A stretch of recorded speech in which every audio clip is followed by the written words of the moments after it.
Sorián Ramírez. Él es poeta y es músico y tiene un extracto bien chévere para el poema.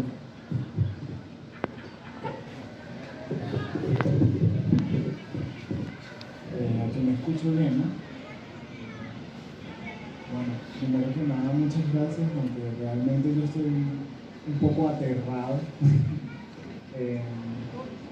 porque bueno, les pongo un compromiso bastante grande a veces, que creo que me supera, pero igualito, bueno, siempre es interesante vencer un poco de silencio, ¿no?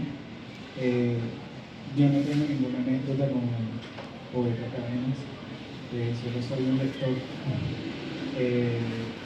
La última vez que te había leído, tenía 15 años y te leí de la antología de Monte Ávila, así que tampoco soy un lector de un libro completo de Cadenas, a pesar de que en esto que escribí hablo como que si me hubiera leído todos los libros, pero no, realmente soy un lector de las antologías de Cadenas.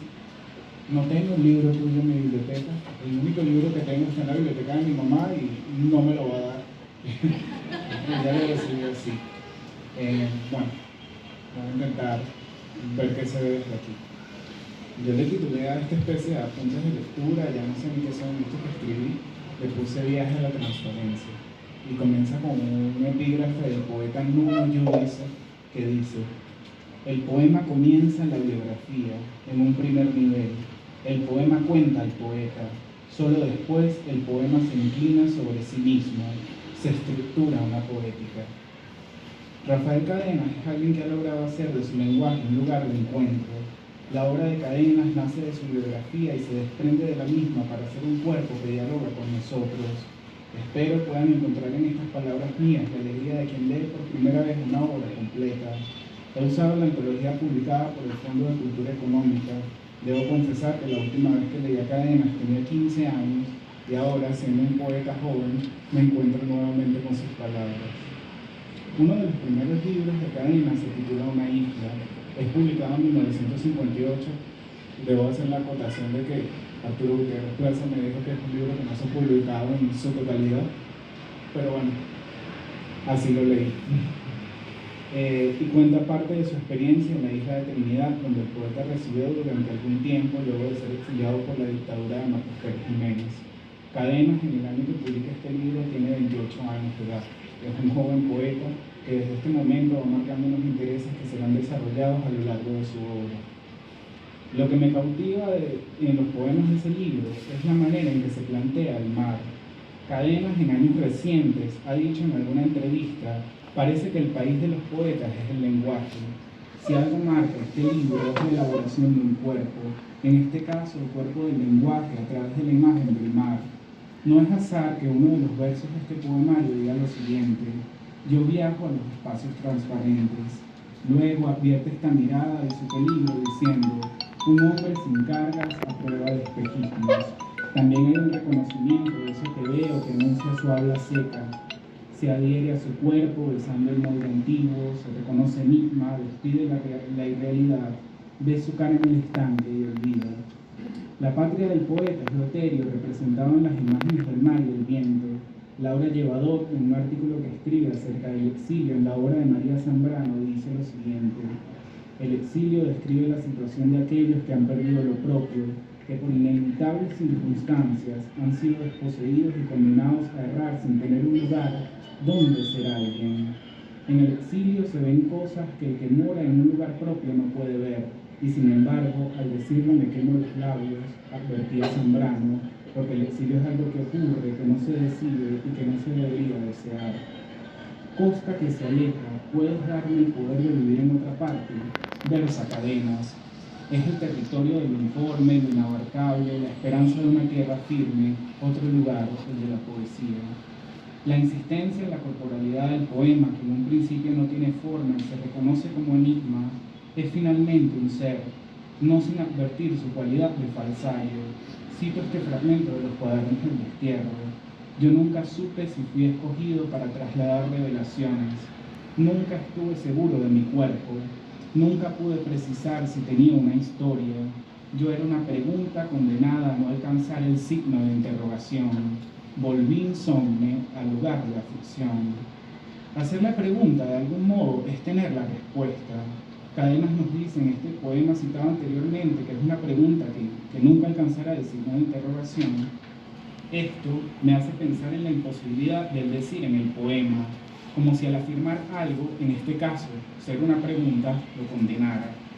Sabe que ha trasladado las revelaciones, a pesar de estar inseguro de ese cuerpo que se habita y del que no se siente dueño, pero al que vuelve de alguna manera a través del lenguaje. Cadenas no solo ha sido un poeta y ensayista, sino también un traductor.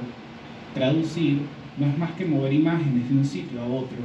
Los antiguos definían así el acto de trasladar un santo de una iglesia a otra. Este movimiento es similar al de la migración de las aves, algo que durante milenios fue un enigma para la humanidad. Los antiguos griegos creían que los petirrojos partían en la estación de invierno y regresaban transformados en colirrojos reales. A pesar de ser diferentes, ellos consideraban que eran un mismo ser, solo que éste había sufrido una transformación. He aquí el dilema del escritor que parte al país del lenguaje, ese territorio de lo transparente. Tú no te has ido, tú estás ya desde siempre, versa Armando Rojas Guardia, a lo que Cadenas dirá: hay que aceptar el hierro candente del nacimiento como la orilla de donde no partimos. Este enigma de las transformaciones es abordado por el autor en el siguiente verso. Cada vez que tenía un momento de reposo, me asaltaban las imágenes de mis transformaciones. Retomo la idea de la migración de las aves para hablar de esa multiplicidad de yoes que cohabitan en el poeta. En este caso, estas figuras vienen a ser los fantasmas de su pasado y futuro. La poesía de Cadenas aborda el tiempo presente, tanto del escritor como el de sus lectores. Estos cambios también se muestran en sus textos, donde se escribe cada vez menos para decir más. Muchos escritos rozan con la literatura asiática, pero en la mayoría de los casos vienen a ser un ejercicio de síntesis. Cito un poema de Cadenas. Solo hay este hueco que dejamos al movernos para que ensanchándolo o reduciéndolo otro lo ocupe. Sin embargo, hablamos, cuadernos del destierro. Posteriormente, en falsas maniobras, dice: la multiplicidad se lanzaba sobre mí, contra mí. Yo la conjuraba.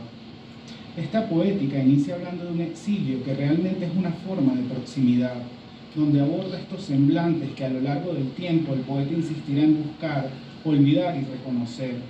Cito: pero el filo de la obsesión es un rostro, del libro Una isla, revélame silencio del rostro que me oprime, el rostro que no se ve es mi rostro, memorial. José Emilio Pacheco dice en uno de sus poemas: para verte necesito inventar un rostro.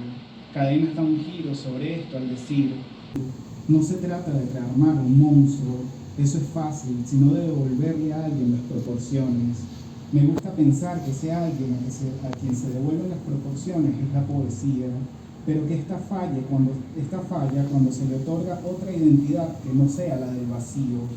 Todo tan desoladamente inabordable, todo tan causa perdida, versa Cadenas en su poema Nombres.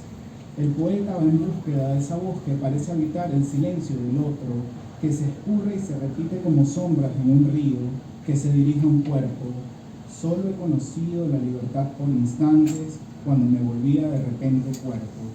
Este cuerpo, casa del idioma que el poeta transita sin rumbo específico, más que el de aceptar el devenir de las cosas. En el centro de la magna ausencia asentamos nuestras casas, versa Cadenas. El poeta sabe que allí tampoco está el poema, pero se pasea por esa casa vacía, su atmósfera de recuerdos.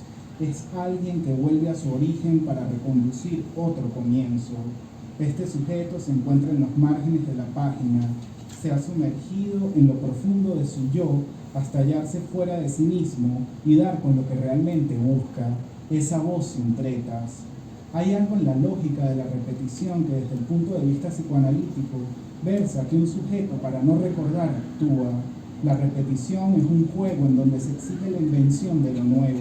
Lo que se repite en Cadenas viene a ser el lenguaje de un deseo profundo de volver a la tierra de origen. Sin embargo, en muchas ocasiones el poeta nos previene de esta necesidad.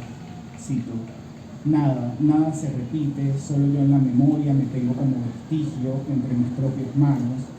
Otra cita: recibe mis ojos milenarios, mi cuerpo repetido, el susurro de mi arena. Cuando me refiero a la lógica de la repetición, hablo de las metáforas, o lo que es lo mismo, al ir revelando algo que parece interminable, el tiempo, en su sentido de continuidad.